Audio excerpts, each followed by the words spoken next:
जन्नत से उतर जाओ, तुम आपस में एक दूसरे के दुश्मन होगे और तुम्हारे वास्ते जमीन में रहने की जगह है और एक वक्त तक नफा हासिल करना है। तुम वहीं जिंदगी बसर करोगे और वहीं मरोगे और वहीं से दोबारा निकाले जाओगे। और इससे कब्ल हमने आदम से एक अहद लिया था, मगर वो भूल गए और हमने उनमें कोई अज़्म नहीं पाया। और जब हमने फरिश्तों से कहा आदम को सजदा करो, तो इब्लीस के सिवा सबने सजदा किया। उसने साफ इनकार कर दिया। तो हमने कहा, ऐ आदम, ये तेरा और तेरी बीवी का दुश्मन है, ख्याल रखना ऐसा न हो वो तुम दोनों को जन्नत से निकलवा दे और तू मुसीबत में पड़ जाए। यहाँ तो तुझे ये आराम है कि न तू भूखा होता है और न नंगा, और न तू यहाँ प्यासा होता है और न धूप से तकलीफ उठाता है। लेकिन शैतान ने उसे वसवसे में डाल दिया। कहने लगा, मैं आपको दायमी जिंदगी के दरख्त और वो बादशाहत बतलाऊं जो कभी पुरानी न हो। चुनाचे उन दोनों ने उस दरख्त से खाया, बस उनके सतर खुल गए और वो बहिश्त के पत्ते अपने ऊपर चिपकाने लगे। आदम ने अपने रब की नाफरमानी की, बस बहक गया। फिर उसके रब ने नवाजा, उसकी तरफ तवज्जो फरमाई और उसकी रहनुमाई की। हुक्म हुआ, तुम दोनों यहां से उतर जाओ, तुम आपस में एक दूसरे के दुश्मन हो। अब तुम्हारे पास जब कभी मेरी तरफ से हिदायत पहुंचे, तो जो मेरी हिदायत की पैरवी करे, न तो वो बहकेगा न तकलीफ में पड़ेगा। हाँ, जो मेरी याद से रूगर्दानी करेगा, उसकी जिंदगी तंगी में रहेगी और बरोज़े क़यामत हम उसे अंधा करके उठाएंगे। आदम अलैहिस्सलाम जमीन पर उतरे और अपने रब से तौबा के कलिमात सीख लिए। वो कलिमात ये हैं, रब्बना वलमना अनफुसना व इल्लम तग़फिर लना व तरहमना लनकूनन्न मिनल खासिरीन। ऐ हमारे रब, हमने अपना नुकसान किया और अगर तूने हम पर मग़फ़िरत और रहमत न फरमाई तो हम खसारा उठाने वालों में से हो जाएंगे। आदम अलैहिस्सलाम जमीन पर उतरे और उनके साथ हव्वा अलैहिस्सलाम भी उतरी और उनके साथ ही इब्लीस को भी उतारा गया। ये किस जगह पर उतरे, इस बारे में इख्तिलाफ पाया जाता है, लेकिन इब्ने अब्बास रज़ी अल्लाह अन्हु की बात राजे महसूस होती है कि आदम अलैहिस्सलाम को हिंद में और हव्वा अलैहिस्सलाम को जद्दे में उतारा गया। जब आदम अलैहिस्सलाम उतर आए तो हव्वा अलैहिस्सलाम की तलाश शुरू कर दी। जमीन में उनकी तलाश में सरगर्दां हुए। आखिरकार मैदान अरफात में दोनों की मुलाकात हो गई। चूंकि मैदान अरफात में दोनों ने एक दूसरे की मारिफत हासिल की थी और उनका आपस में तारुफ हुआ था, लिहाजा इसी मुनासिबत से इस मैदान का नाम अरफात मशहूर हो गया। फिर अल्लाह ताला ने जमीन के अंदर इंसानों को फैलाना शुरू किया और जमीन को मर्दों और औरतों से आबाद कर दिया। इमाम तबरी रहमतुल्लाह अलैह बयान करते हैं कि हव्वा अलैहिस्सलाम ने आदम अलैहिस्सलाम के लिए 20 विलादतों में 40 बच्चों को जन्म दिया। हर बार 2-2 बच्चों को जन्म देती थी। एक लड़का होता, एक लड़की। सबसे पहला जोड़ा काबिल और उसकी बहन कमीम का था। फिर इंसानों की अफजाइश शुरू हुई, आबादी में इजाफा होने लगा। अल्लाह ने आदम अलैहिस्सलाम ही को उनका नबी मुतय्यन कर दिया। वो उन्हें दीन सिखाते रहे। उस वक्त तमाम लोग मुवाहिद थे, खालिस तौहीद को अपनाने वाले थे, यानी कानन नासो उम्मतुम वाहिदा, तमाम लोग एक ही उम्मत के थे। उनमें शिर्क का शायबा भी न था। इब्ने जरीर और इब्ने कसीर रहमहुमुल्लाह ने अबू मूसा अशरी रज़ियल्लाहु अन्हु की रिवायत बयान की है, अल्लाह ने जब आदम अलैहिस्सलाम को जन्नत से जमीन पर उतारा तो उन्हें हर चीज की कारीगरी और सनत का इल्म था।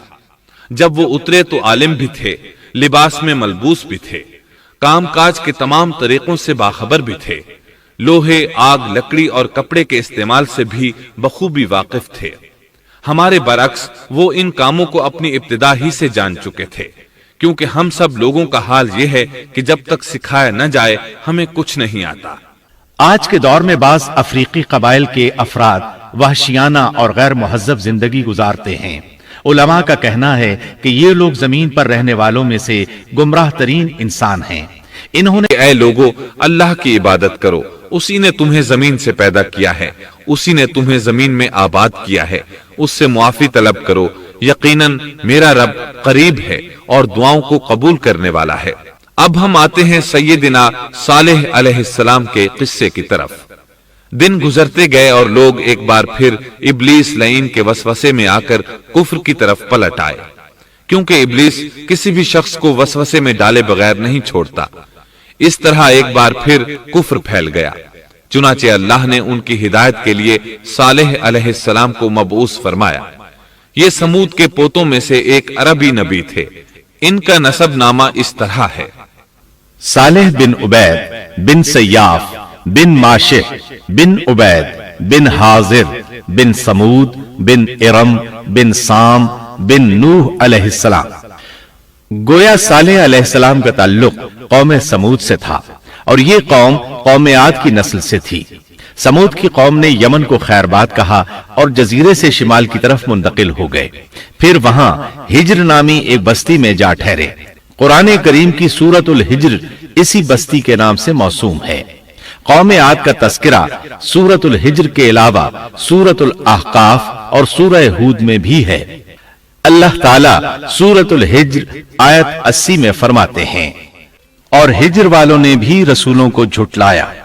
ہجر قوم سمود کا مرکزی شہر تھا، اب وہ مدائن صالح کے نام سے مشہور ہے۔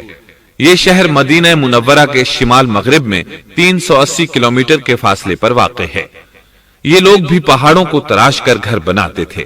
یہ صنعت اور کاریگری انہوں نے قوم عاد سے وراثت میں پائی تھی۔ اللہ تعالیٰ سورۃ الفجر آیت 9 میں فرماتے ہیں، اور قوم سمود کے ساتھ کیا کیا جنہوں نے وادی میں بڑے بڑے پتھر تراشے تھے۔ قرآن مجید میں اللہ تعالیٰ ایک مقام پر فرماتے ہیں، اور ہم نے قوم عاد اور سمود کو غارت کیا جن کے بعض مکانات آپ کے سامنے ظاہر ہیں۔ ان کے مکانات ان کی تباہی سے لے کر اب تک موجود ہیں۔ شام کے راستے میں خیبر، تیماء سے تبوک تک قوم سمود کے آثار پائے جاتے ہیں۔ یہ لوگ کس طرح پتھر تراش تراش کر گھر بناتے تھے، اللہ تعالیٰ نے سورۃ الاعراف آیت 74 میں اس کا ذکر کیا ہے۔ اس وقت کو یاد کرو جب اللہ تعالیٰ نے تمہیں قوم عاد کے بعد جانشین بنایا اور تمہیں زمین پر رہنے کا ٹھکانہ دیا کہ نرم زمین پر محل بناتے ہو اور پہاڑوں کو تراش تراش کر ان میں گھر بناتے ہو، سو اللہ کی نعمتوں کو یاد کرو اور زمین میں فساد مت پھیلاؤ۔ یہ آیت ان کی طاقت، جسم کی صلاحیت اور ماہر فن ہونے پر دلیل ہے۔ پہاڑوں کو تراشنا دراصل قوم عاد کی عادت تھی۔ یہ بھی چونکہ انہی سے تھے، اس لیے وراثت میں یہ کام انہیں بھی آ گیا تھا۔ جس طرح اللہ نے عاد کو اپنی نعمتوں سے نوازا تھا، اسی طرح سمود کو ان سے بڑھ کر نعمتیں دی تھیں۔ اللہ تعالیٰ صالح علیہ السلام کی زبانی ان سے فرماتے ہیں، اے قوم سمود، کیا تمہیں ان چیزوں میں بے فکری سے رہنے دیا جائے گا، یعنی باغات، چشموں، کھیتوں اور کھجوروں میں جن کا خوشہ ملائم ہے، اور تم پہاڑوں کو تراش کر پرتکلف گھر بناتے ہو؟ پس اللہ سے ڈرو اور میرا کہنا مانو۔ لیکن ان لوگوں نے ہر طرح سے قوم عاد کی پیروی کی، نصیحت پکڑنے کی بجائے بتوں کی عبادت شروع کر دی۔ اللہ نے ان کے درمیان صالح علیہ السلام کو مبعوث فرمایا۔ آپ نبوت ملنے سے پہلے بھی عقل مند اور علم والے تھے، باعزت گھرانے سے تعلق رکھتے تھے، اپنے معاملات میں لوگ ان سے مشورے لیتے تھے، لہٰذا انہیں ایک خاص مقام حاصل تھا۔ لیکن جب آپ نے انہیں ایک اللہ پر ایمان لانے، اس کے سوا کسی کی عبادت نہ کرنے کی دعوت دی تو ان کا ساتھ چھوڑ گئے۔